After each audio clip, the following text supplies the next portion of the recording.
Okay. I got the go-ahead from Peter Neumeyer that we can start today. Our last session, the 18th of this remarkable series we started almost ago, and I want to welcome you all again. We will, after this one, we will take a 2-month break and then meet again on September 12th. I think the 12th, because we can't do. Jeanne, should I make one small info to give some small information? We have now actually in Ukraine the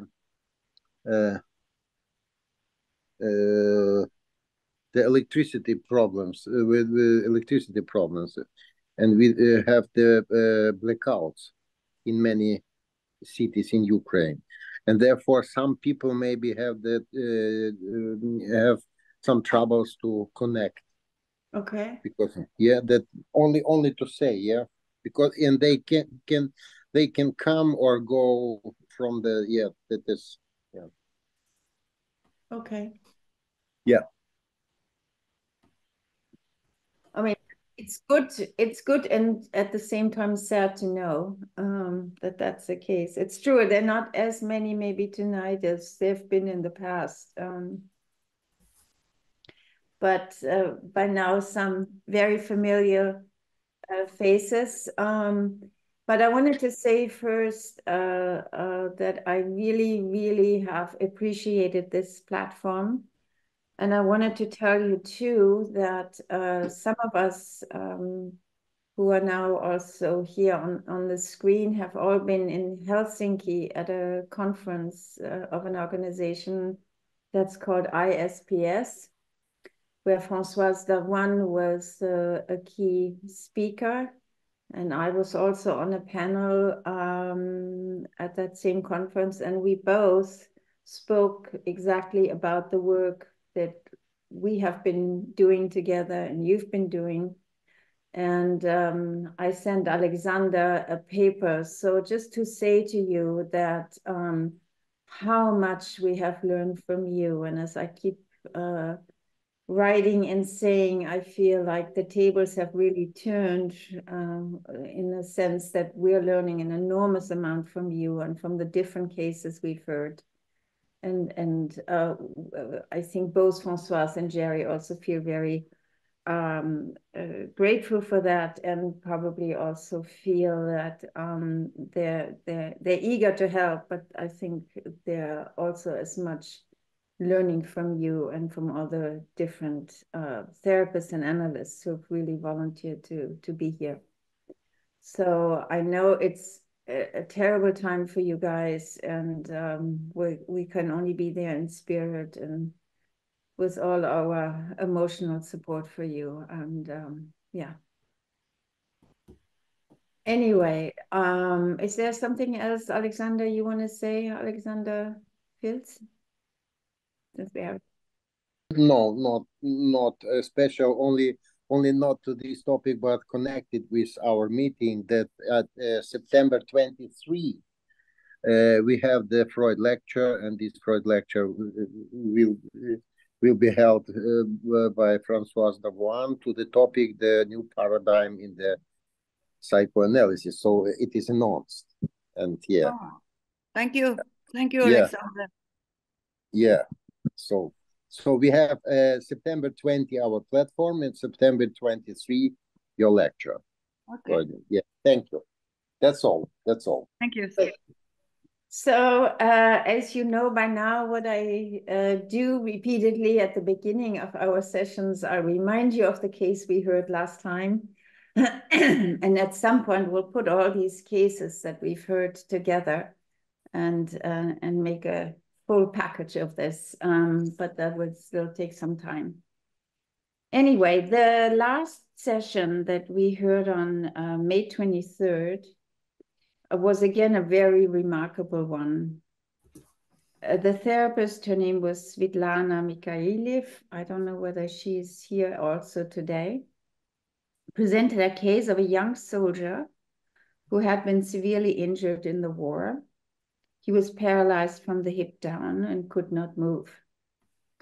He became addicted to drugs and alcohol to deal with the pain and the misery of his life, being shortcut but addicted to by his debilitating injury.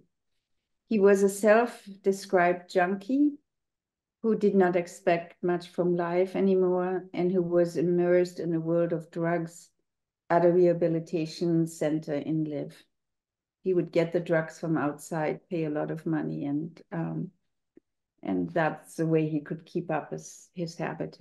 When Svetlana encountered him for the first time, he was very dismissive of her presence. And we have seen that in many other case presentations, that they usually, when the patients meet their therapist for the first time, they begin the treatment often by saying, well, what do you want here? You can't help us. So in a very similar way, he started the therapy sessions with her in the same way, acting as Svetlana say, like a protesting teenager. He said, I quote him from this case, if you treat me, he said, it's useless. Most psychologists come and go. They don't know what to do with me and they give up on me. So spare your time with me. Svetlana, however, persisted, in no way undone by the soldier's frank and often dismissive words. And she kept visiting him for an ongoing series of therapy sessions. Over time, the young man warmed up to Svetlana, and at one point he asked her whether she thinks that he can walk again one day. Without providing him false hope, she asked him whether he's ready to help himself by stopping to take all the drugs he's taking. He's very fearful, saying that he fears to get unhinged if he stopped taking drugs. At the same time, he asked Svetlana whether she would take him for a walk in his wheelchair out in the hospital garden. She agrees to do that, and then she also notices later that he gets well-dressed, washed and shaven every time before her visits. She does become aware slowly of the erotic transference he's developing towards her, and at that time, she asks for additional help from 3 men working at the hospital who stay with the younger soldier as he's trying to wean himself off the drug. We were all very impressed, I have to say later, that there was the availability of these 3 male attendants who would accompany him through the withdrawal. So the drug withdrawal was torturous. He could not sleep. He had recurrent nightmares. And the pain to withdraw from the drugs was awful. But he was never left alone. Of the 3 attendants, he's always with him during this painful time. At last, she said, he was discovering his sober self, which he had not known for years. Before we tackle the issue of the erotic transference with this young addict, a phenomenon Oleksandr Filts had observed with many other young soldiers addicted to drugs, and that was one of the reasons this case was chosen. We asked also about the history of this young man and found out that his father had been a sailor, often away from home, leaving the young patient back at home alone with his mother, a nurse, and his grandmother. As Jerry Fromm was saying, there was no nom du père, no name of the father, but there was a yes of the mother, a oui de la mère. And this was making it very difficult for this young man to find his rightful symbolic position in the midst of this incestuous triangle. His history also helped us understand the erotic transference he developed to Svetlana, with the caveat that Françoise Davoine did not think that this was a real erotic transference, but a vital and necessary transference to la dame de pensée, the lady of thoughts, who is present, stable, interested, and who maintains boundaries with him. She helped him back into a symbolic world of functioning, thinking, and dreaming. Svetlana was the one to encourage him to seek and wish for a future, one in which he could use his hands and his head for work, since it wasn't clear whether he would ever be able to walk again. He followed her advice and began to learn becoming a computer programmer, and he moved into a different city, and apparently also had a girlfriend, if I understood this correctly. A few months later, he wrote to her again and told her that he was, I quote him, no longer a piece of meat. And he admitted to her that he had fallen in love with her. But through the therapist's firm boundaries, he realized, or they realized together, that they could not work with one another anymore. So it was promised at the end of that case presentation that we would hear other cases again, maybe after the summer break. Other cases of young traumatized soldiers who are addicted to drugs and develop a neurotic transference. But tonight we will hear, and we're very lucky to do so, again from Dr. Oleksandr Fedorets, who is a training analyst, a group analyst, and a supervisor of the Ukrainian Society for Psychotherapy. He will present a case today of, if I understand this correctly, of the volunteers that help along in the hospitals treating the injured soldiers. If I was mistaken, you'll correct me, but we're very happy to have you again, since Dr. Fedorets presented to us last year 2 fascinating cases that we keep mentioning. So I'm very curious and thankful that you present again tonight. It's to you, Dr. Fedorets.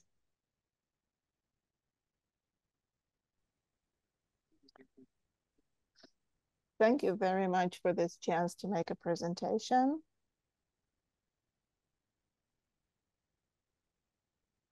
Yeah, you understood correctly about my desire to speak about volunteers, but I wanted to suggest that in a wider context, maybe not as a supervision, but as an observation. And it's really important for me to hear your feedback.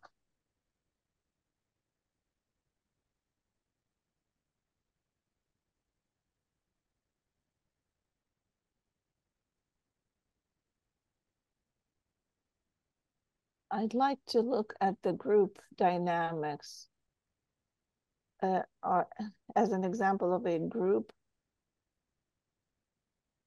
with which I have been working as a therapist, as a leader and coordinator of that group. And I'm also a supervisor to a part of that group, part of the members. And also look at larger social processes taking place in the society as a reaction to the threat of the war.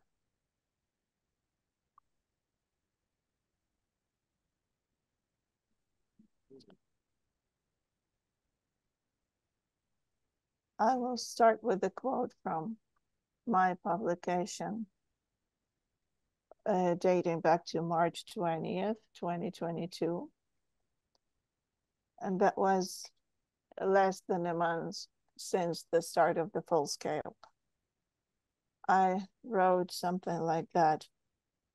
Once the initial shock and uncertainty caused by the start of the full scale had subsided,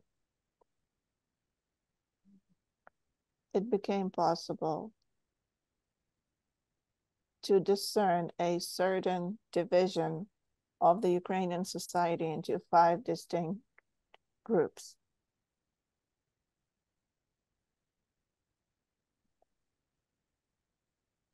The first group is the military, who reacted or who responded to this dangerous situation by just going to recruitment centers and took the arms and went to protect their country. This is the aggressive kind of defense in response to a threat.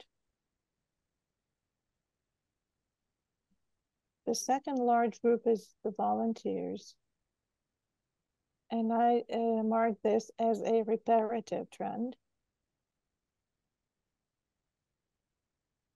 They did not go to war themselves, but they just went to help and preserve the usual style of life in the country for other people.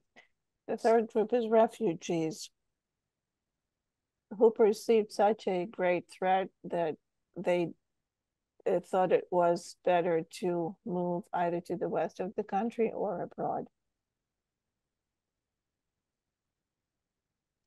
The fourth group is just common citizens. It's like your average citizen. I don't think that word reflects the sense I'm willing to put into that word.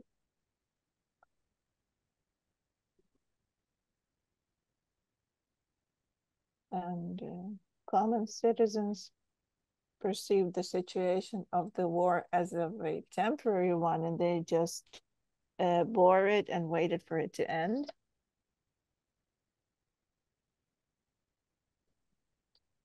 And the popular bloggers speculated over this theme of this vain hope, and many people just expected it to end in 2 to 3 weeks, and they just tried to get on with their usual lives. And those average citizens were like a ballast on a ship. They were maintaining the stability of the society and the economy, and provided some predictability to the events that we found ourselves in. And the fifth group is a perverse reaction. Those are the looters group, who there was news in the war times when people left their homes because of the threat. These people would come and try to rob their empty houses, and it's also while using this traumatic situation for their own benefit and personal gain. And if you compare that with 2014, when the war in the East first started, then the proportion of the fourth group of the volunteers, has significantly increased, and the proportion of the common citizens has decreased. And the group of people who were involved in that social situation increased dramatically.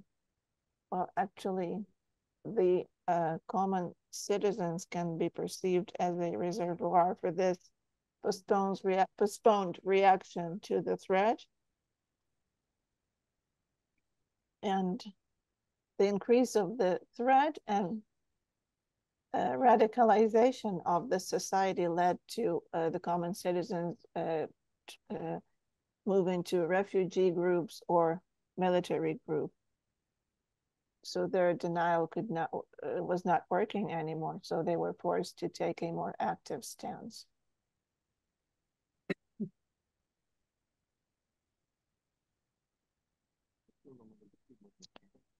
Concerning looters,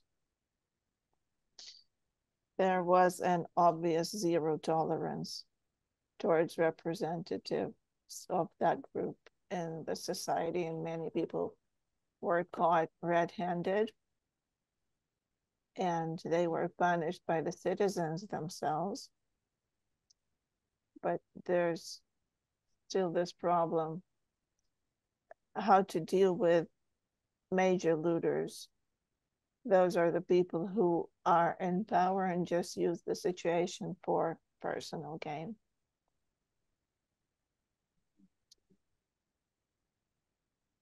And this problem is discussed a lot on the social media and also in the West.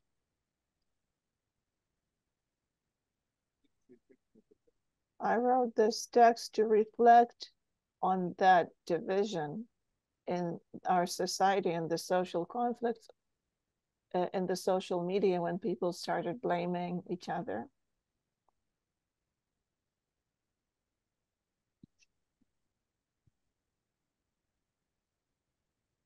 I decided to put forward a hypothesis that there is a limited number of mental defense reactions to overcome traumatic situations. The first one is the aggressive one that is embodied by the military. The second is the reparative trend. Those are volunteers, doctors. The third trend is the regressive one, escape from the threat. The fourth is the perverse. And it's the people who try to benefit from the traumatic situation. And the fifth is the latent. Those are the average citizens who observe the situation, much like sports fans, because they have not yet made up their mind how to react. And for each of us, one of these strategies is dominant. Another one is latent, and the other ones are buried in our subconscious. Unconscious. Therefore, the claims of representative of different socially active groups against each other make no sense, because each position is determined by habitual defensive behavior strategies formed as a result of overcoming previous traumatic situations.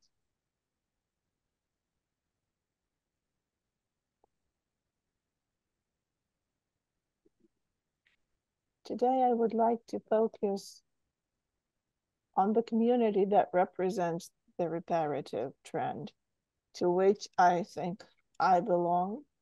This is what I started doing since the start of the war. The community that is involved in volunteer work.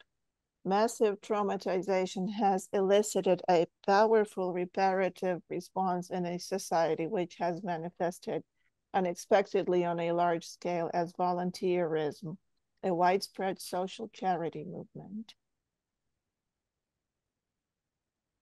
The phenomenon of volunteerism, which became prominent since 2014, and even more so since February 2022, is unfamiliar on such scale to our country, and it also requires reflection.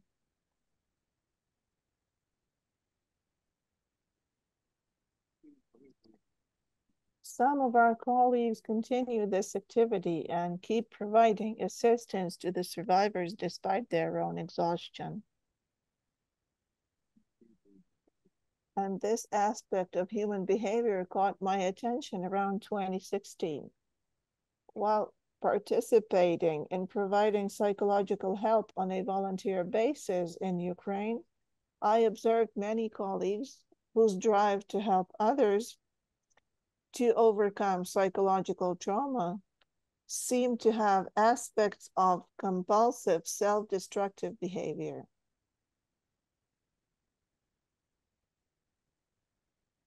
It appeared that they could not limit this noble activity consciously, but were forced to stop due to their bodies or minds not being able to withstand the strain.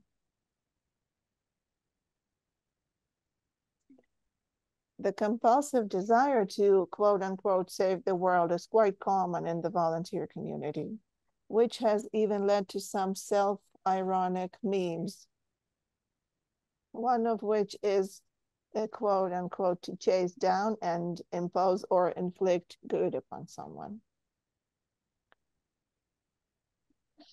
At the end of 2018, a colleague and I managed to gather a group of active volunteers who at that time were experiencing significant emotional exhaustion. One of the main motives for organizing a support group for volunteers were the sad events. In the closed circle over recent years, several active volunteers died who were characterized by a compelling need to help others while being unable to take care of their own condition and accept help from colleagues. Quite a few of them were not able to take care of themselves and accept help from their colleagues. And quite a few of the volunteer colleagues I know have suffered serious illnesses.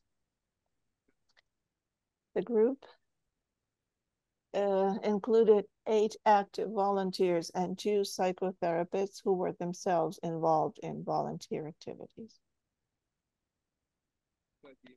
The aim of the group was emotional support and a space for venting emotions.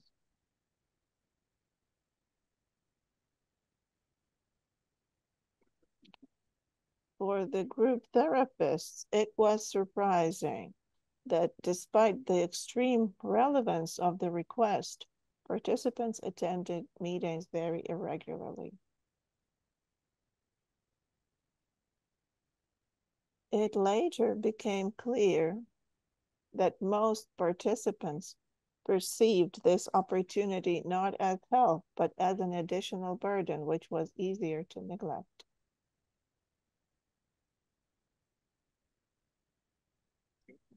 All group members noted a characteristic feature of their emotional state.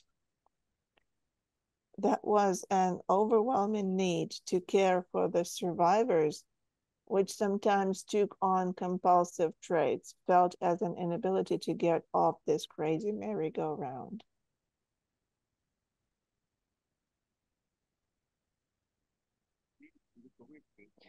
In one of the group sessions, the participants started talking about their personal motives that brought them into the volunteer movement. One of the participants, who at that time was already taking antidepressants, recalled that the need to care for the victims was felt by her almost like physical suffering in the body, a pain that was impossible to endure.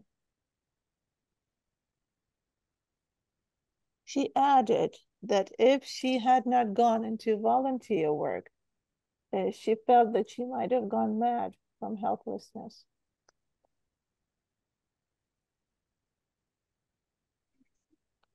In her story, she remembered feeling similarly as a child when she realized her mother had a serious illness and needed to be cared for.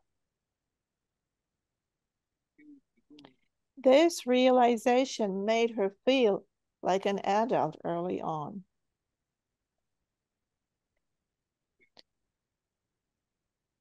When she did grow up and received medical education, she began to understand that her mother had been depressed most of her life. Another participant of the group told a similar story. Observing his mother's frequent illnesses, he chose the profession of a doctor. After my interpretation, that these stories seemed similar in that they felt the need to save their sick mothers and felt like adults too early, another participant objected, saying her story was very different. On the contrary, it turned out quite early in her life that she herself had asthma, causing her parents to take much care of her health. Her mother cared for her selflessly, despite having a serious illness herself.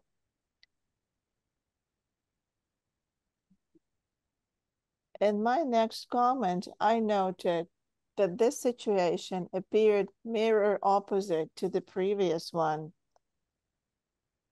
But they were similar in that one member of the two was forced to sacrificially care for the other, neglecting their own needs. After some time, the last participants noted sadly that she would never achieve the same dedication that her mother had been capable of. The reflections of the group participants brought them back to familiar childhood experiences that made them feel responsible and care for their sick mothers early on, or identify with the heroic image of their sacrificial mother. This group work experience helped to focus on this aspect in human relationships and on the characteristic transference, forming a suitable hypothesis about sacrificial reparation, which I began to cautiously apply in my civil practice.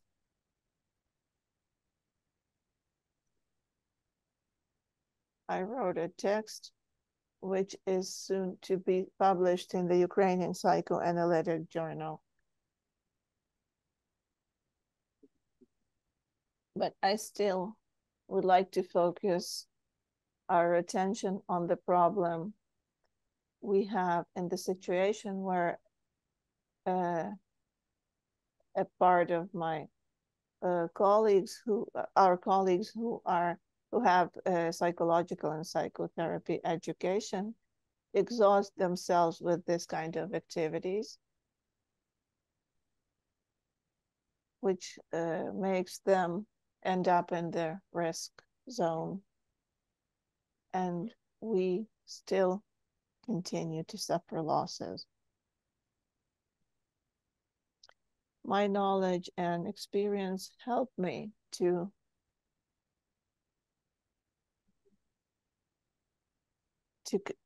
support the mechanisms of emotional support for such volunteer colleagues. And I think that thanks to this, our team continues its activities. Compared to other volunteers who have already fallen far behind and just left this race. The war in Ukraine has created conditions that resonate with early trauma experiences for many. Real losses, uncertainty about the future, and existential threats revive familiar traumatic patterns. Fantasies about saving the world, which normally seem irrational in peacetime, started to be seen as entirely realistic for a while.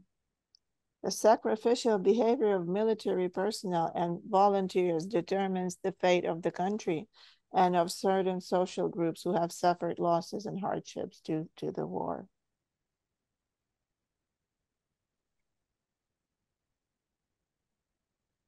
While state institutions have proven weak and incapable of adequately responding to the challenge, which is unconsciously reminiscent of the childhood situation when the parents were weak. I believe that your motives and our meetings are an extremely important tool of emotional support for such activities, for which I would like to express my sincere gratitude on behalf of our community. Thank you for your attention.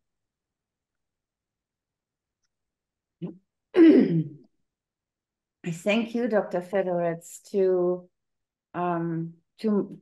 make us even aware of this. I think it's a group that is often forgotten and not thought about, and I think it's very interesting the way you have divided the 5 groups and have paid a lot of attention to the very ones that seem to me the most mobile and the ones in in a situation where they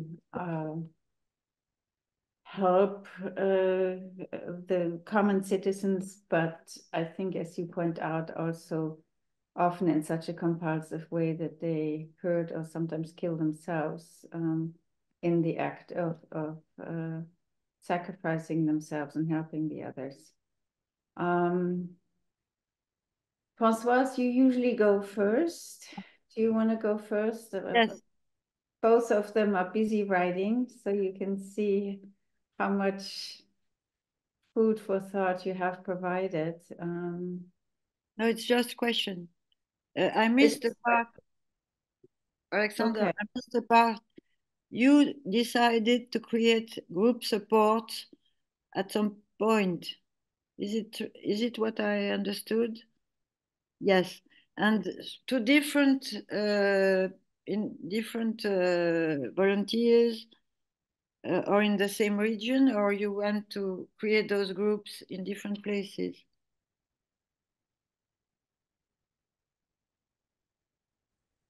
It was a live group that was meeting offline. Okay. And if we started volunteer work in 2014, this group was first created in 2018. And we did that because we saw cases of deaths of fellow volunteers, and some of them had gotten seriously sick. Yeah, and so it increased when the war started. You had prevented, but of course in 2018 you spoke to us about Maidan before, so you had the experience. So it was even more important after the invasion. But now tell me, what is... Yes, it became much more important and relevant. Yeah. Since 2022, up until now, we've lost 4 very active psychologist volunteers. They died. And yesterday I learned from social media that our colleague in Vienna region died. In which region? In which region? Vienna. That's central Ukraine. Vinnytsia. And when you are working, do you observe the importance of what the relationship they made with their own history of childhood, as you very well explained? Did it do good to them? You know, did that help them to disconnect a little from that sacrificial exhaustion?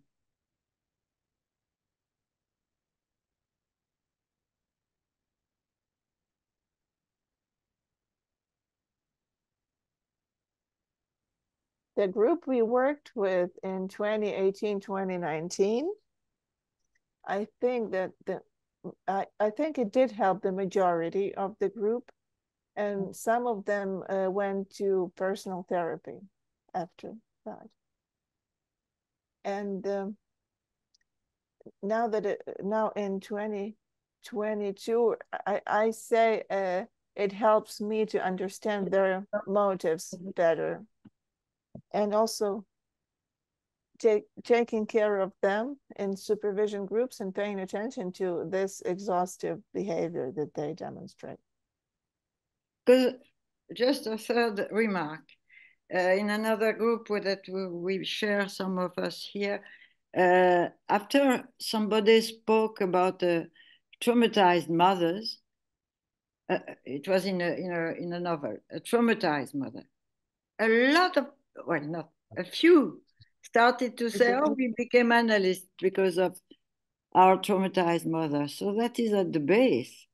Very often, you know, childhood healing, as you said, child healing, very small children do that healing.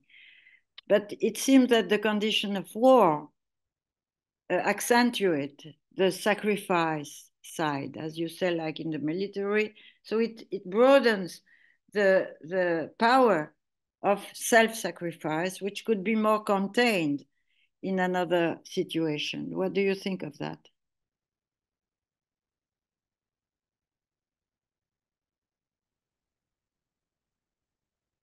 Yes.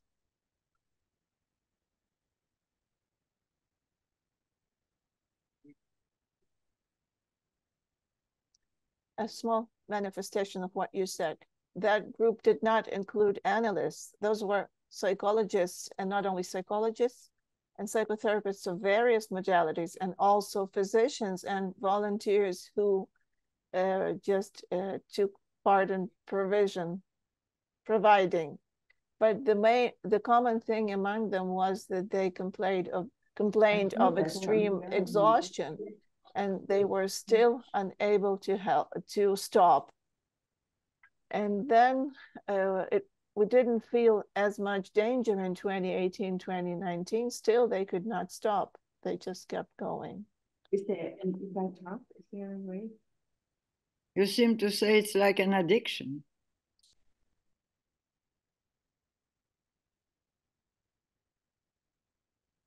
Yes, it was co-addiction. It resembled the patterns of co-addicted in their relationship with the addicted, who are always in distress. Mm-hmm. I will now give the talk to perhaps Jerry, because I don't want to talk all the time.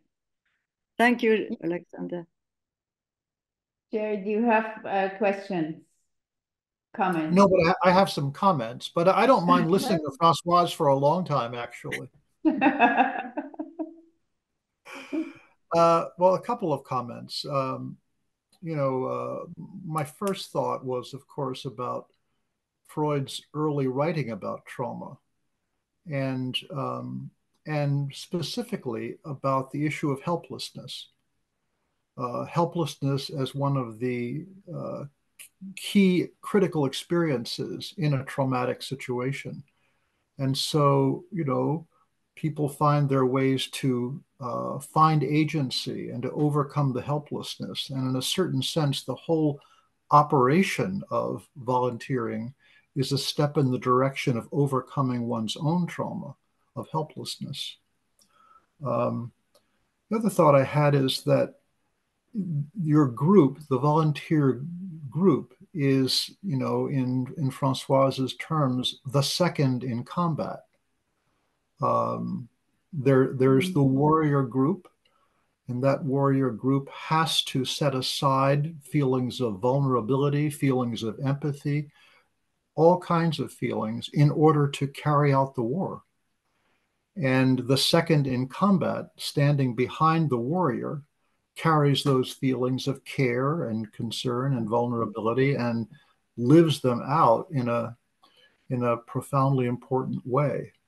But just I'm very interested in the whole, in a sense, the larger point you're making, Oleksandr, about the relationship between roles a person might take up in their current life and their current situation, in this case, the situation of war, and family roles. In Wilfred Bion's terms, family roles that children find themselves getting into, whether it's the caretaker of the parent, whether it's the rebel, all kinds of family roles, lead to what he calls valences, that is, inclinations to mobilize these roles when the situation in their adult life needs those roles. And so you're really talking about childhood valences, that is, role inclinations that are in your group. And in a certain sense, you could view them as kind of compulsions and vulnerabilities. You could also view them as great resources for the society, who needs these volunteers desperately. And I imagine that the key, in a sense, diagnostic question has to do with what you're observing, which is which ones drive themselves to exhaustion, as though they don't have the inner flexibility to step back and take care of themselves in order to go back and take care of others. What's, where those people who are feeling compelled to do this, who are driven to do it in a kind of, as you say, self-destructive way. It reminds me, my loose association here is, I think I've mentioned this in other conversations here, that the great psychotherapist of psychotic patients, Fromm Reichmann, supposedly once said that guilt is a luxury therapists can't afford. Mhm. So I'm sorry, could you repeat that again? yes, guilt is a luxury therapists cannot afford. To the degree these volunteers carrying out a therapeutic task, in a sense, are driven by guilt, it's going to undermine their work. And it sounds to me like that's what you're helping people think through in terms of their own lives so that they can have more flexibility in taking care of themselves.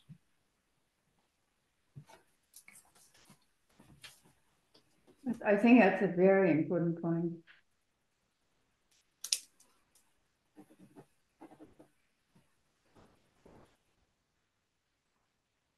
Yes, I agree with that. And you could also think of Donna Winnicott's story and his dedication to his mother, who also suffered from depression, and how he did this noble work for mothers of the small children during the war.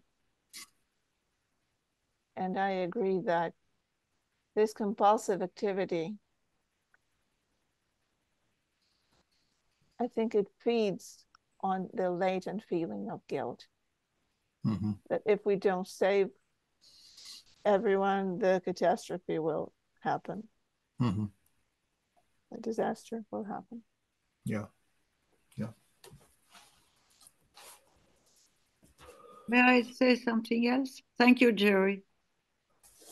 Go ahead, Françoise. Do you remember at another time, Oleksandr, you told us when I mentioned Bessel van der Kolk, it was your Bible, our Bible, if I remember. And I am very impressed by the fact that you apply his principles to the whole society with the aggressive facing a threat of death. The reaction, animal reaction, are fight or flight, the military and the refugees, and also those who withdraw in some, normal, and also the perverse, it's a submission to the enemy, looting, to the enemy, perversion. So I'm impressed by that, because your group, the support group that you started, is exactly what is needed in order to reactivate language and time and some space for speech. As you say, it's a reaction until sacrifice, but you give the place for thinking about it. And as the different people you quoted start for the first time to realize what's going on. Is this reference okay for you?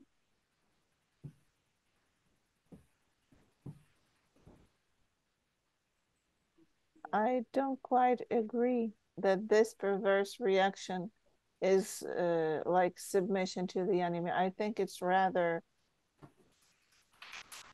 selfish reaction of a child in the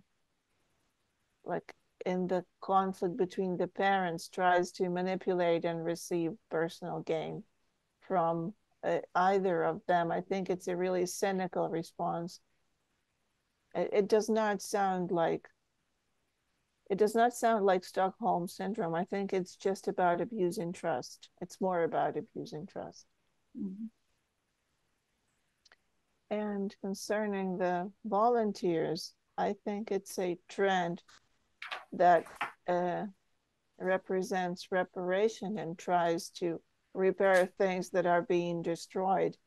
And I think that when they talk about trauma, they speak too little about reparation as a defensive tendency to save what is being destroyed. And I'm pleased that our colleague, Dr. Weiss, wrote a book about trauma and reparation as two processes that are linked. And I think that the volunteers, psychologists feel this reparative pattern when they're used to, when they had this experience of rescuing the mothers, and that was their first impulse to respond to the call for help from those people who need it. But the problem is that they cannot control that urge and that impulse. And you offer this control. Yeah, helping others to take care of themselves. Mm-hmm. I'm reminded of the case we heard. I don't know, Dr. Federiks, whether you were there for that, but of the case of the woman who was hiding in the cellars in Kharkiv. Were you there for that? And she had been hiding for 9 months, and then eventually got out and got to Kiev and had a few sessions with Sergei in a car. And once she, had talked about what she had experienced in the caves, and that she was almost killed by Russian soldiers who were trying to feign to be Ukrainian soldiers.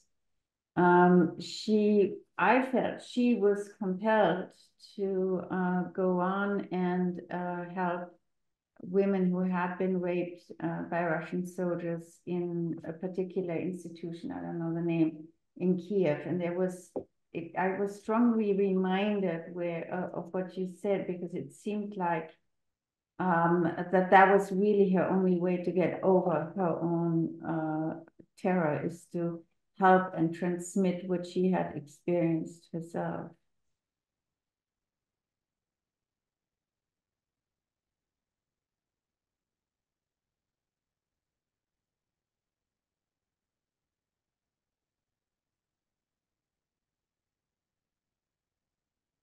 Unfortunately, I missed that presentation. So if I could speak about my own analogies, that would probably be too speculative. Because I think,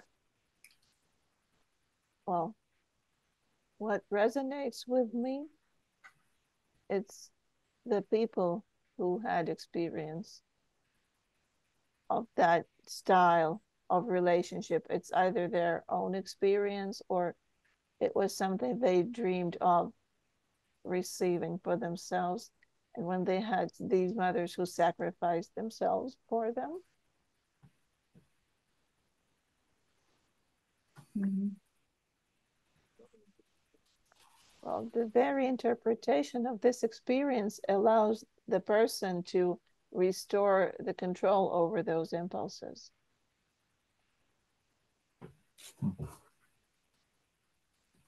Because they just blindly transfer the patterns of their early trauma to the current situation.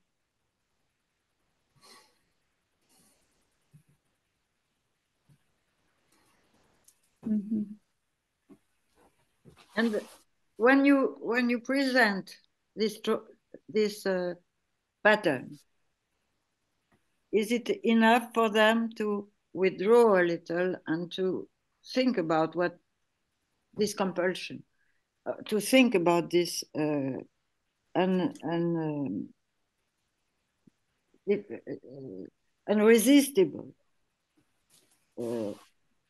elan, irresistible impulse, but which is good too.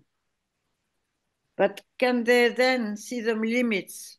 Because after a year talking together and looking at that pattern, or is it not enough?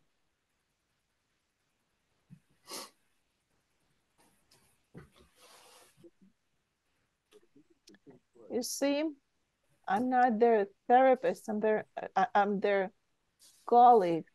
I'm their supervisor at best, and all I can do is advise them to turn for professional help. But my hope is that that other people will realize that there's a pattern like that. That there is what? And that there's a pattern like that going on, and they will start using and keeping that in mind in their civil practice, because I also started using that in my civil practice.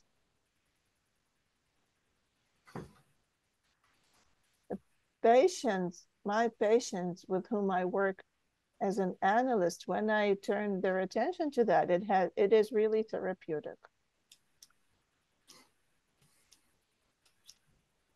Yeah.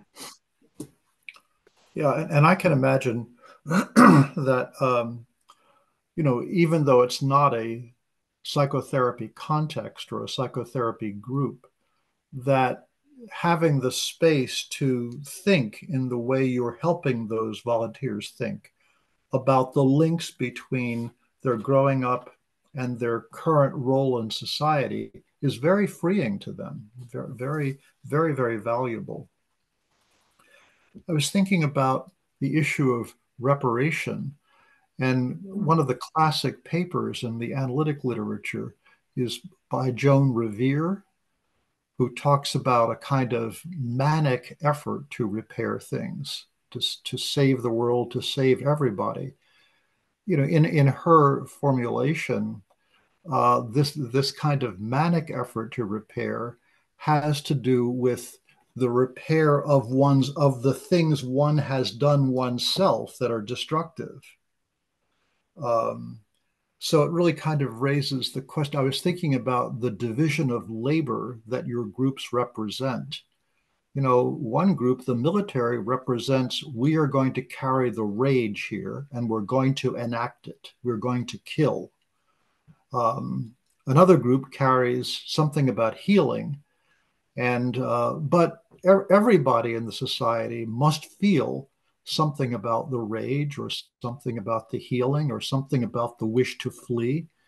And it gets divided up into the various groups. My guess is that, the healthier a person is, the more they can contact those feelings inside themselves and nevertheless decide this is how I'm going to carry out my part, my role in the society. The volunteer group might be as furious as anybody else, but they're carrying out their role of healing based on the valences that the way they've been trained in their growing up. But given this reference to Joan Revere's paper, that's one of the first references in the literature to the negative therapeutic reaction. And I found myself thinking that members of your group who didn't come for the conversation and who said this is just one more burden, there can be an element in this of I'm too guilty to receive the help of the group. I can't let myself be helped. I can help other people, but I can't let myself be helped because of something about the guilt a person like this can carry.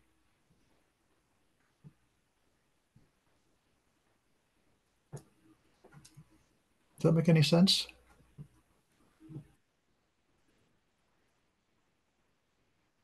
I would like to reply to that, if I may. When we were discussing these relationships and talking about this manic effort, manic reparation. But I think there's a difference, because manic reparation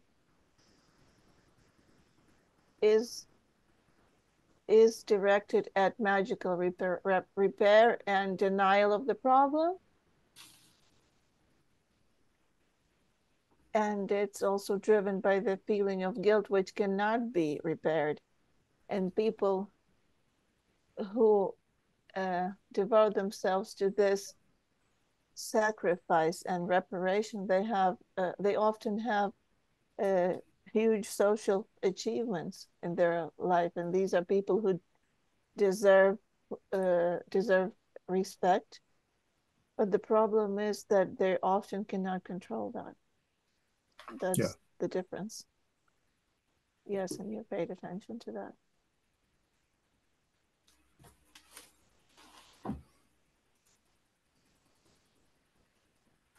And what, this is a stupid question, but apart from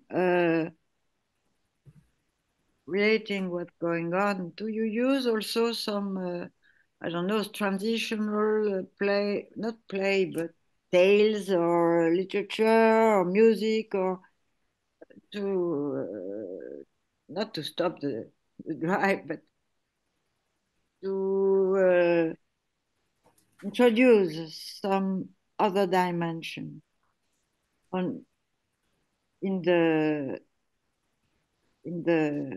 this impulse to help. But is there a way to put that in a broader context? I don't know how, if I am clear.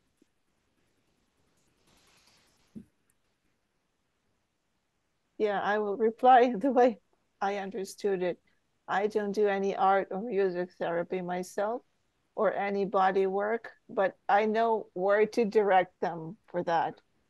And among our colleagues, there are people who hold yoga groups, and also they have a chance to go to massage or to the pool, or go to a concert, listen to the organ music, which also usually makes a big impression on them. And as the psychoanalyst, all I can do is recommend, and their supervisor, and as a doctor, I can recommend these things to them.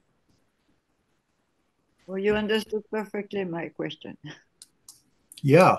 And Françoise, I heard in your question Jonathan Shea's work about reading the Iliad, of course, to the combat veterans. And there's another person, his name is, I forget his name, but he brings traumatized soldiers to the theater to watch a particular Greek play.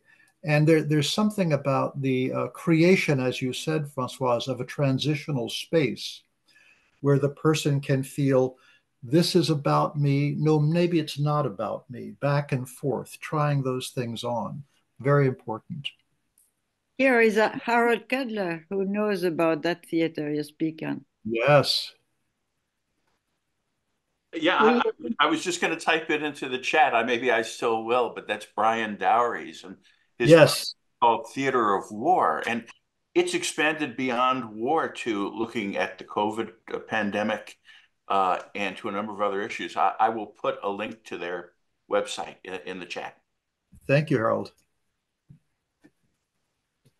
Dr. Cudler, do you have other comments to make? You've been helping us out at some point about the conversation that's going on between Dr. Federerz and Françoise and Jerry. Well, thank you for asking. I have my own free association, which is... We love to hear that. Oh, yeah. Well, when September 11th happened in New York and in Washington, I got to learn that it's very important to screen your volunteers, because many people will rush across the country, drop their own patients, and want to be there to help in a very determined way. But those people who are most pressured to do this you can't make a rule out of saying this, but many people who feel pressured to do this are the first to fall apart when placed on the scene. And what happens then in practical terms is that people who are good at assisting, at volunteering, end up taking care of the volunteer who is not, and often have to accompany them back home, taking effective volunteers away. There is an urge in many people to help that reflects their professional values and ability, but also sometimes personal needs that they become overwhelmed. They're not coming from a more neutral stance. Not that anyone is truly neutral in a war or a disaster, but they can't hold on to that professional identity. They're pulled off balance and they're acting out of their personal need to do something, to be valuable, to be helpful. And I imagine there are a lot of ways people end up like this. We talked about guilt, um, uh, but there are probably lots of ways to end up being that vulnerable helper. And I think anyone responding to an emergency, to a disaster, to an ongoing war has got to be thinking about those folks. I'll add one more thing. I encouraged several colleagues to go to New York and spend a few weeks with our Red Cross to help. And I, in the aftermath, when these folks came back, I really regretted encouraging it, even though they went with a goodwill and even though they did a good job, it really cost them to volunteer. You could see a kind of they came home with a sense of not having enough to offer, even though they offered a great deal and did a wonderful job by any objective standard. They just felt like there was more than they could do and that their skills weren't enough and their efforts weren't enough. They struggled to allow themselves enough sleep, enough rest, enough, even accepting enough support. So I think these are universal issues in volunteers, but I'm very glad we're talking about them. I'll stop there. Thank you. Oleksandr, you raised your hand.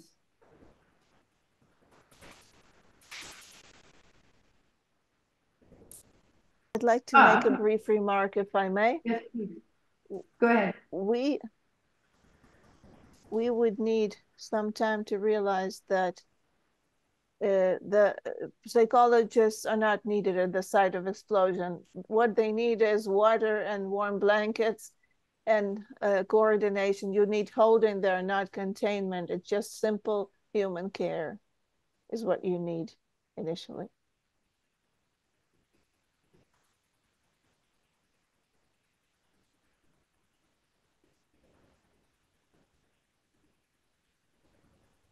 Mm-hmm.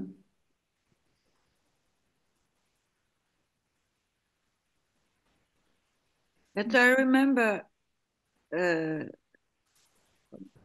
I received the information about people on the site of a huge catastrophe, they used to have somebody stay at the station, not going on the site, so that the people who were, as you say, giving the first blankets and water and more than that, gathering the bodies, they had somebody to talk to who was not impacted by the violence of the explosion, psychic violence.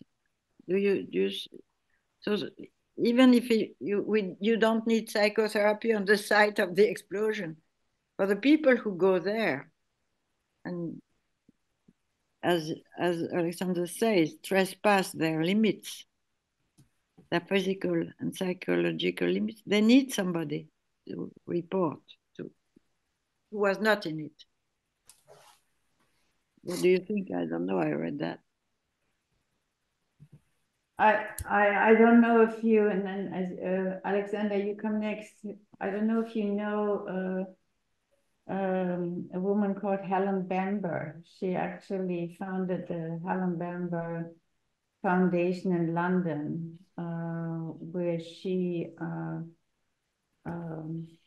opened up a center where people who had been tortured during the war could find help.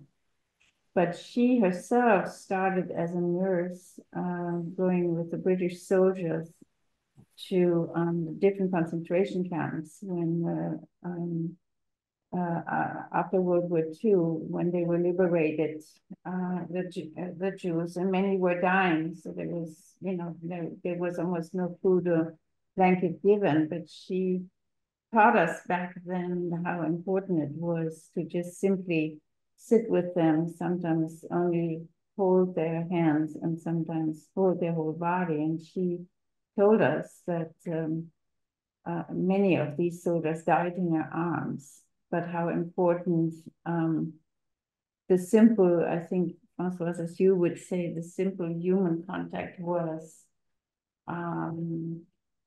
for those, who were able to survive, but also for those who were about to die. So it reminds me a lot of the simplicity and the, as we were talking earlier, the straightforwardness of one's stance, of one's help at the very beginning of such catastrophe. What is her name? Helen Bamber. I think she has died by now. She was a tiny little woman, unbelievably forceful. And has she died? Yeah, she died in 2014. She came when I was, in fact, when I was working with Beatrice Patzalides, she came and spoke to us in San Francisco and told us her first early on experiences. But I think the Helen Bamber Center continues to exist in London, and what they do is they help a lot of refugees, continue to help the refugees and go with them also to the courtrooms and help them with the trials and to get their papers in England, and also provide them now with psychological help. You would have liked her, Françoise. Mm-hmm. Okay, Oleksandr, it's your turn.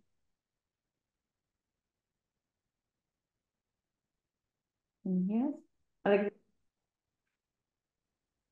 I think that this topic, the topic of volunteers for Ukraine, undoubtedly is one of the most important ones, especially because the volunteers do the work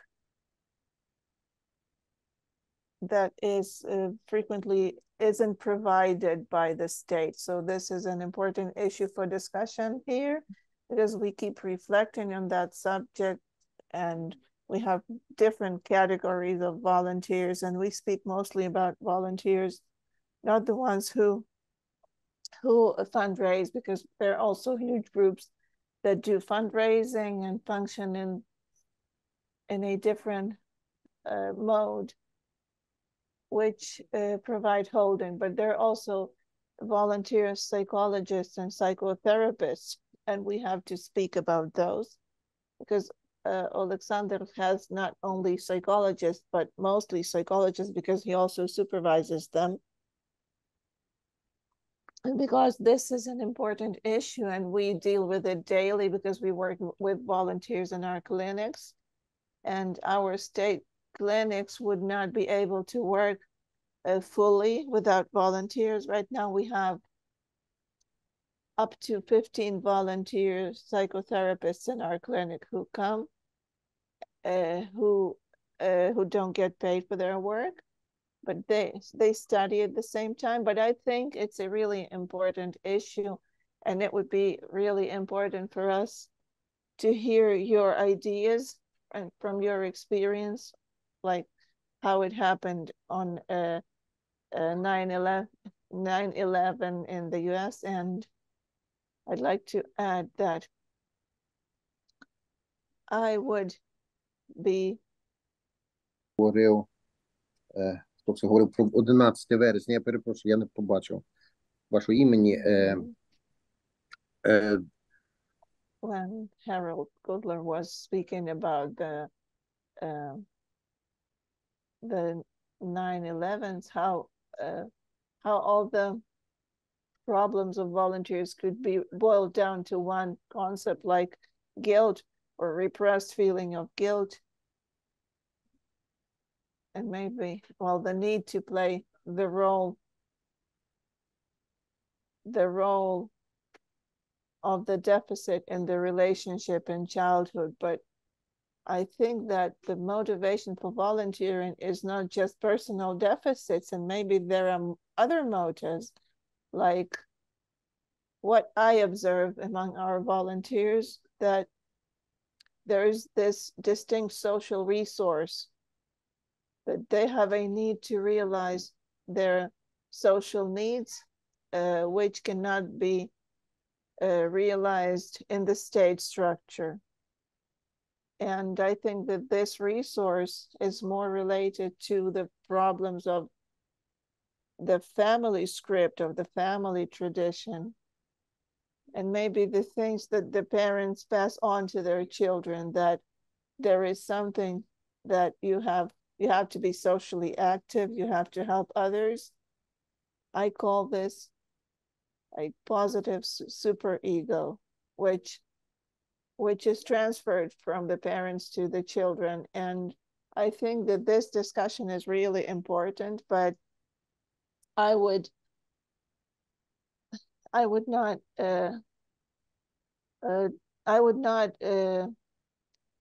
funnel it down to just the trauma concept. I think that's too narrow, and the importance of that discussion is also try to find out which explanations are there as well, because people who work with this high resource, they need replenishing of that resource and sustaining of that resource.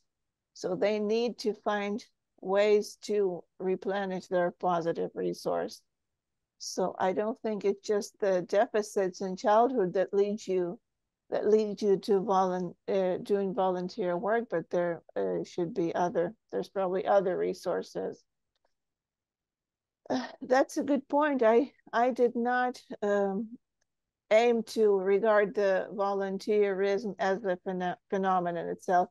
I was just focusing on the compulsive behavior of some volunteers who cannot stop and who follow this way to exhaustion, which can have a tragic end. But I think that the volunteerism is our not future, but present civil society of Ukraine that performs a really important function of transforming our country. I was thinking another way to look at it. In Native American, you say that, American Indian, they have a practice. Native Americans, yeah. They are warriors, and they have a ritual which is called giveaway.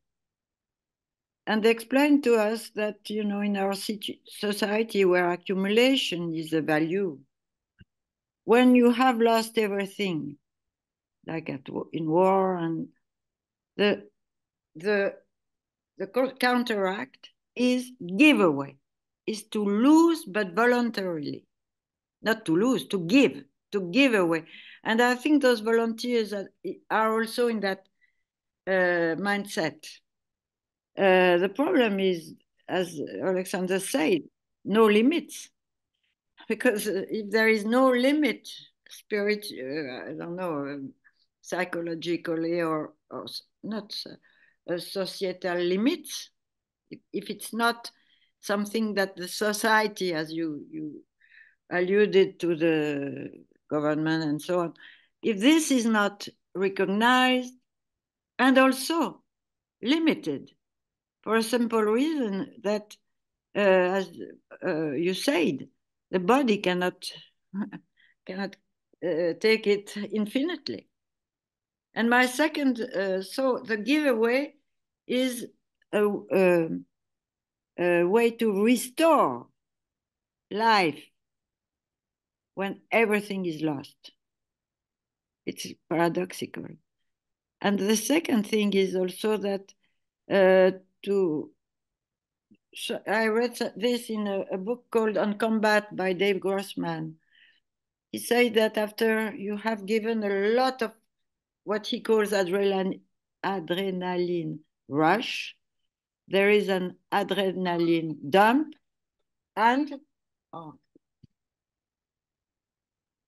the body needs to be completely lethargic for the parasympathetic system to restore. It's neurologically the substance which have been dumped. And so I think those people have no time. So they keep going, because they don't dare. It's not guilt for me. They don't, well, it could be, but another side could be they have no time, no place, just to stop and feel bad. When you have to replenish your energy, you feel bad because you are, and this has to be thought about for a little while, that's allowed. That's not to be a coward. That's not to be a new inactive. And perhaps that is also a reason they keep going. They don't dare to withdraw. And that's probably what you do in your groups also. It's not to give psychological interpretations at the place of a therapist, but also to allow them that it's right that they can take time to withdraw. And also to give a positive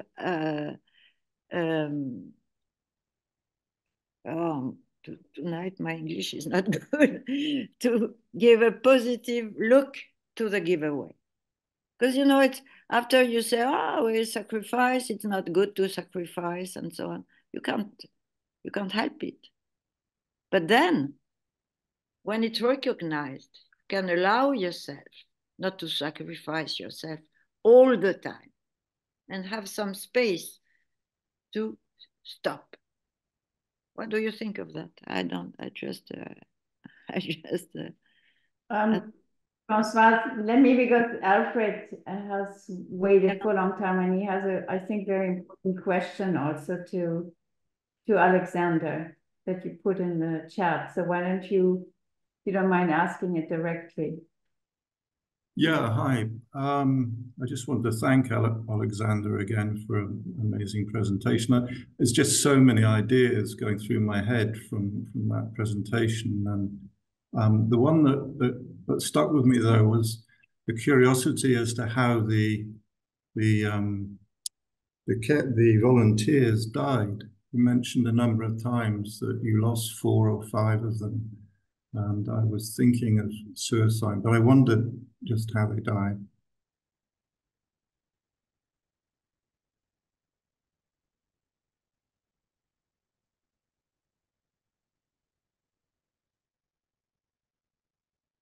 The ones that died since 2022, one of them died of cancer, which he had been battling for quite a while.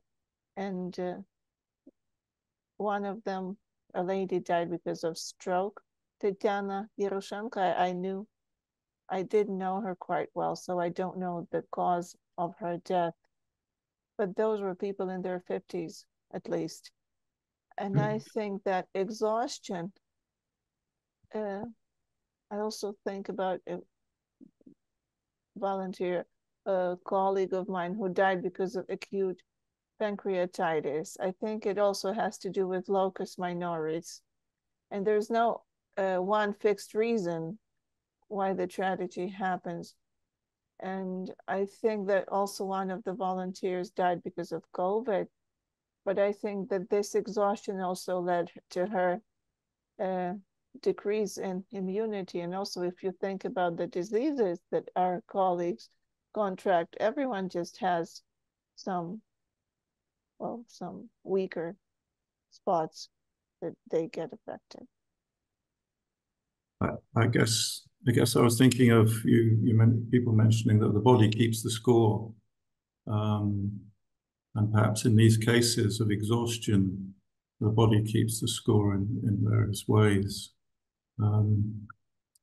The other point that struck me very forcefully was that the two groups that you mentioned, the people who are the volunteers and the people that go to war, they're self-selecting groups. In that those that go to war are more able to manage their not manage but enact their aggression, whereas those who are volunteers have to channel that in a different way. Just that was all.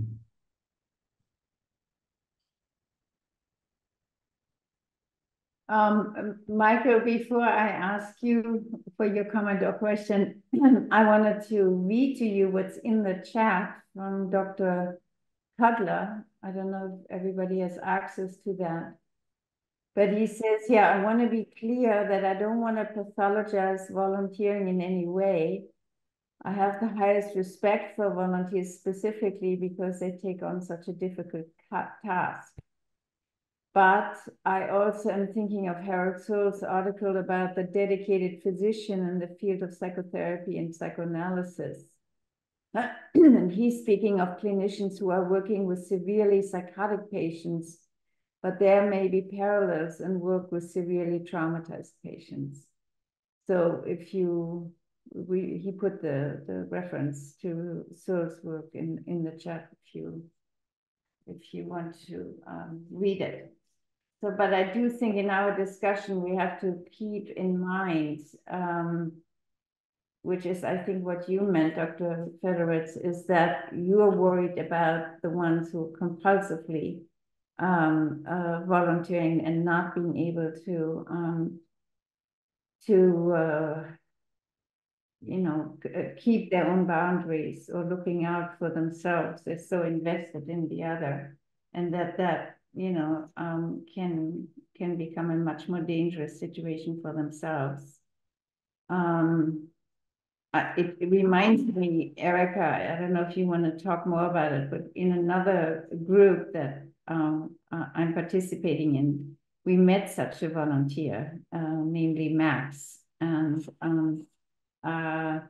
he is an Austrian ex-military guy who, when the war in the Ukraine started, sold everything here and moved to the Ukraine, and has been helping ever since soldiers who have been injured and bringing them back to the hospital, or taking things that we donated to the Ukraine to the Ukraine. And I think a lot of us are very worried about him because he's 60, I believe, but he is not stoppable. I'm just wondering, Erica, whether you want to say more about him. And he's one of those people who, I'm not sure it's out of guilt, but out of a sense of vocation to have to give his all to her. What's your sense? Yeah, I would like to add something because I'm in contact with him, of course, but he knows about his addiction. It's interesting. He was in the Bosnian War as a soldier, and he cannot stop. He cannot stop thinking and looking for situations. He has sold all his belongings in Austria and moved practically to Ukraine without any security system anymore. So really, it's very dangerous. And we are. But I wanted to add some other things. I worked for years in a center in Austria who treats traumatized refugees, mostly coming from Afghanistan and Syria. And at the beginning, there have been a lot of volunteers, not paid volunteers.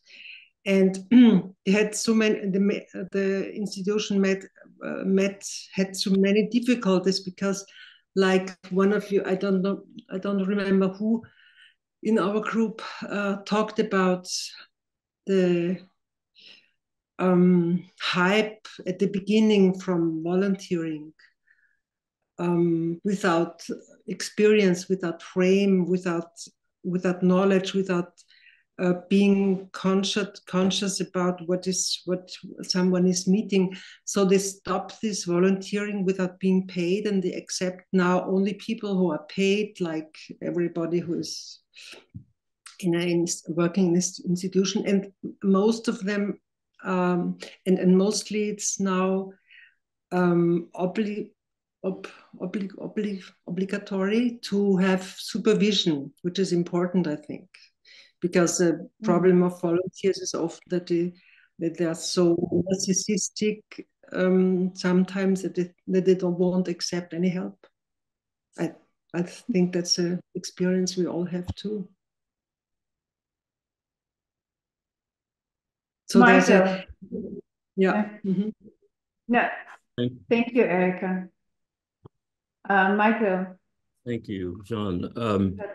This is, well, I'm going to locate myself first because I imagine many people don't know me, but I'm in New York, and I wanted to add something and ask something, sorry, related to what's sometimes called analytic vulnerability in the more relational literature, but it has origins in what we're discussing.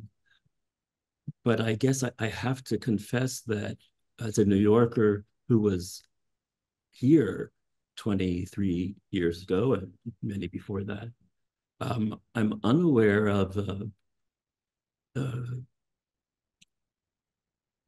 any,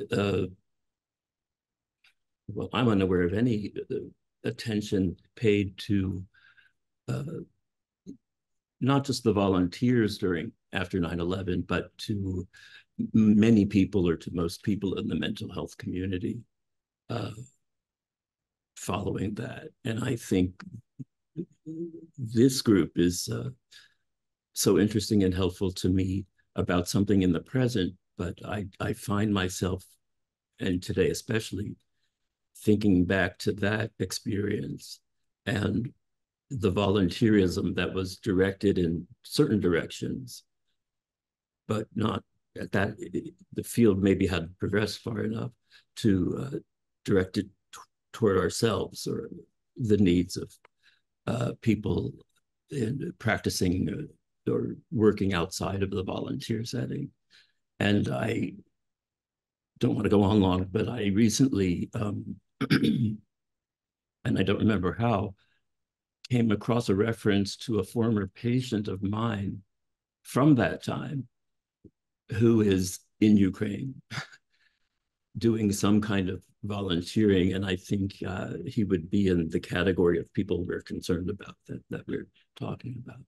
That, I apologize, that's my intro. It's a reaction to some of the things just coming up in the moment. But in terms of thinking about analytic vulnerability, which some believe is, well, applies to all of us, but has origins in early experience of helplessness especially, and shame often associated with depressed or otherwise affected or impaired early objects, and our failure to fix them. That we're speaking of guilt today, and sometimes guilt is a defense or simply a covering for shame. And I think for most of us, openly acknowledging our early experience and that particular failure to fix our early objects, which is a major motivator for many of us to choose this profession and to choose the particular theories of therapeutic action that we choose. namely psychoanalysis, although there are branches within psychoanalysis, is still, I think, underappreciated. And since one of my interests is intergenerational trauma, our early experience as children and our early experience of our parents who become our early objects, and their history becomes important. And as a descendant of people from roughly this part of the world, I can't help but wonder about the actual legacies borne by members of our group, but also by volunteers that we're talking about, and if and when and how that not only is relevant, but can be spoken to in some way or invited into the conversation, both in the field and in our more personal study groups. Thanks. You mean the analytic vulnerability, our own vulnerability, and how we bring that to the work? Yeah, first our personally based vulnerability, how we bring it to the work, like Karen Marotta has written about this. Right, she's been, yeah. The book is all about that. She basically she identified two, let's say, groupings, response based on the responses of children at that age to, I think it was depression, really, in primarily mothers. And some respond by approaching their mothers in empathic ways, and some respond by detaching themselves in more omnipotent ways. They take care of themselves, and you can see how this maybe can lead to more empathic versus more intellectual types of approaches. And I think of Freud in the second camp. I think his early experiences by now are well documented, and his aversion to empathy, if you will, in favor of intellectualism or intellectualized, if not sometimes sense of omniscience, is also a way for Freud for detaching from, protecting himself from those reminders. I'm curious, in this group and in the volunteers we're talking about, whether not just their early experiences can be brought into discussion as they are here, but the experiences of their parents and grandparents in previous generations, which are no doubt, I think, in this region of the world also being reactivated at this time. Mm-hmm. Michael, we put her newest book in the chat, so if people are interested in her. Thank you. Oleksandr, you raised your hand.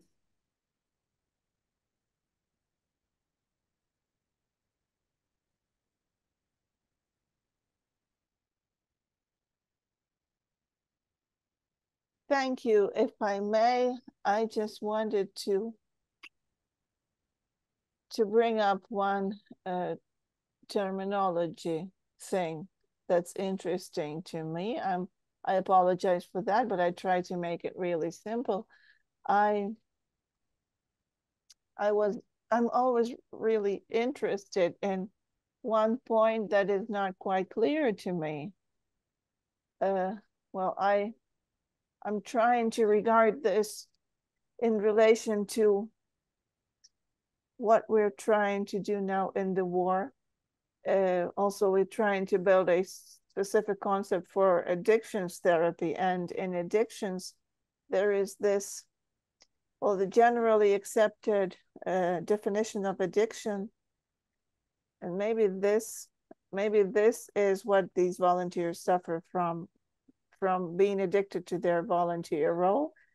and in addictions are defined as a compulsive disorder. And that's what Oleksandr said, that these volunteers who are unable to stop look compulsive. And I want to say that, but I think that's not terminologically correct, because compulsion is a specific state where a person knows that something pushes them, and the person is trying to fight that. It's what is called Zwang in German. I think that's a really apt word to describe this. And the feature of Zwang is not reflected in English as obsession. This envisages fighting against that desire, fighting against obsessive thoughts, and fighting against the obsessive needs and behaviors, etc. Therefore, these patients do not fight. They just run forward uncontrollably. And that's why we started using a different word for addictions, the word propulsion, not compulsion. It's also taken from medicine, and propulsion is a specific symptom when, for example, in Parkinson's disease, a person feels pushed from the back and they just have to move forward really quickly, unable to stop. And I think that this terminology also contains this important point, that this disorder, the addictive disorder, well, maybe I might offend someone. I don't mean that, but they have to get some satisfaction and some gain from that. And this pleasure principle is what pushes them forward. And as Freud would say, they are not able to adjust to the reality principle. And I think this is also the important aspect that we should study further, because there are a lot of volunteers like that. So this compulsion is not, I think it's not a quite accurate term. I think we should better talk about propulsion here. I think this is important because it takes you to the central collision of the balance between the pleasure principle and the reality principle.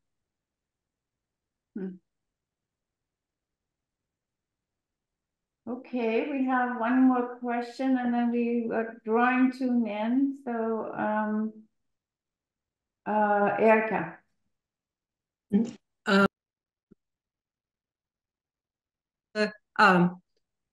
Everything, yes.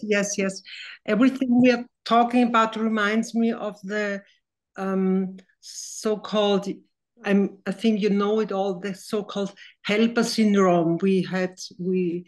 I knew from my profession as a medical doctor, that doctors who are sacrificing themselves for anything that duty have a huge narcissistic reward from their work. That's the only thing I want to add. Mm-hmm.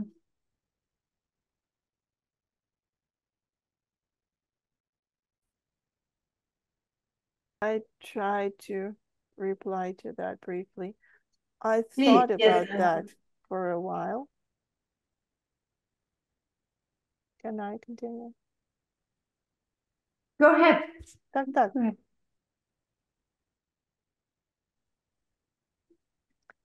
The text I wrote about this is the result of my reflections and the usage of these thoughts in my practice. And I arrive at the conclusion that these people who feel this urge, they really need recognition, and any noble activity needs recognition, but they cannot receive that recognition oftentimes. not just financially or materially, but emotionally as well, because everyone around is so exhausted as well, and they also go to their limits, and not every recognition can be perceived by them, but the kind that they expect. And that's a separate subject. You can also go on and on about that. What would need to happen for them to stop? Like, for example, when they have felt that they have finally received what they wanted, not just feelings, but also the desire to receive this recognition that they're good. But that's another large subject. So I don't want to risk going into that huge realm. Yes, emotional reward.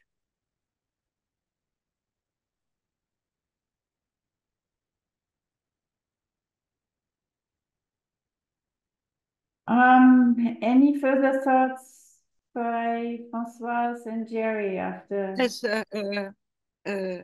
that's very important, because this is a very stimulating discussion, because we are not in a normal area. We are in a very specific area where pleasure principle and reality testing is not quite the same as in this time. So I agree about that recognition that they look for, because that means some other when the other disappears. Not the other that you help, but some third other, which is very much challenged during periods of war. And this is, as you say, we don't know which recognition. It's not to say, oh, you are good, you are wonderful. It's not that. It's something that you share because you know the field. And only those who know the field and who are in the same challenge, it's completely new from other current life. So yes, the recognition is something that is very important and that they don't accept from anybody. That's what I wanted to say.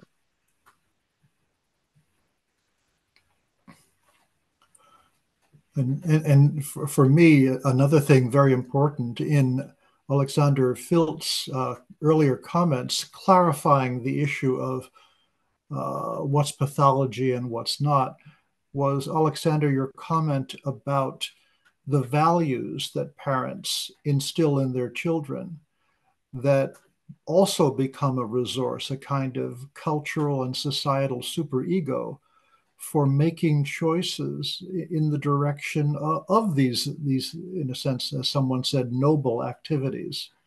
Very important for us to understand, too, what leads to the cultivation of those really important societal values. Oh, and Jerry, I could add what Michael said about the transmission, or who said that? I don't remember. The grandparents. Michael Fredman. Yeah. You know, this several generations were in that task of Yes. help. And yes. so there is also something which is transmitted. It's not only addiction, but Yeah. it's a tradition. The tradition and what's worth fighting for, how one chooses to live out one's life, how one spends one's life. Yeah. If I could quickly say unmourned loss, Françoise, something I've learned from your work, unmourned loss, that the volunteers who can't stop volunteering, the propulsion to volunteer, may well be not only based on one's values or one's experience or one's motivations, but the legacy of what was and wasn't done in previous generations. Yeah. I think it's... So it's an unfinished task that every generation picks up again? Is that what you're kind of saying? Of course, and yeah. especially in this part of the world. Yeah. Which is why we're gathering together. I think it's impressive and important for next year. For September, yeah. Yeah, I think it's interesting the shifts and turns and twists our conversation has taken tonight, you know, from the volunteers as being really heroic and Dr. Federer's being worried about the ones who cannot stop volunteering, so that there was a sort of issue of concern. And then we kind of shifted also what maybe pathological needs such excessive volunteering may meet, to what are the narcissistic maybe benefits, and now back to actually, I think you made that turn, Françoise, that they're not just narcissistic needs, but that it's really important to have an other, again, in these chaotic times, through which and by which we can orient ourselves. Yeah, that's sort of, we have to be also careful not to be too negative to ourselves or put those down. I'm not sure if I interpreted you correctly, but that's a sense I got from the trails, and as I said in my paper, the twists and turns these discussions have taken. I do think we almost have to stop, right? Unless there are some last words. Maybe Dr. Cutler, you want to still say it's so rare to have you here, but it's very kind of Carolina, right? North Carolina, but North Carolina. Sorry, not much I guess difference. that was mixed up. Yeah. So last free association for me. This reminds me of when I started my psychiatry training, and a social worker took me aside and said, I think you might be using too much of yourself to help your patients. that you know, you're giving too much. And you're using this because, and it's helping them, but can you keep doing this for a career? And I wasn't aware I was going that far. But I was being trained to work with people, especially people with schizophrenia, but also people who live through war, and to work and to become very close with them and to try to connect with them. And I didn't have a lot of skill or theory. I just had me. And when you try to get close to someone who is very caught in schizophrenia, or someone who's been terribly traumatized, you're looking into, I don't know how this translates, what Joseph Conrad called the heart of darkness. And if you actually make that connection with the patient, then things inside of you begin to respond in all sorts of ways. It is not pathological.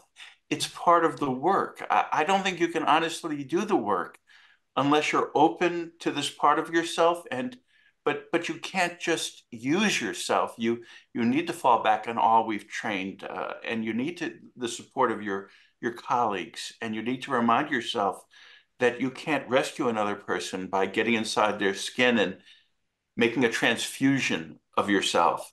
And I think our volunteers trying to do what's right are in danger sometimes of doing that. It doesn't have to be pathology. It's the nature of the work. Thank you. I think we should just use those as the last words for this 18th, how shall we call it? Event, seminar, meeting together.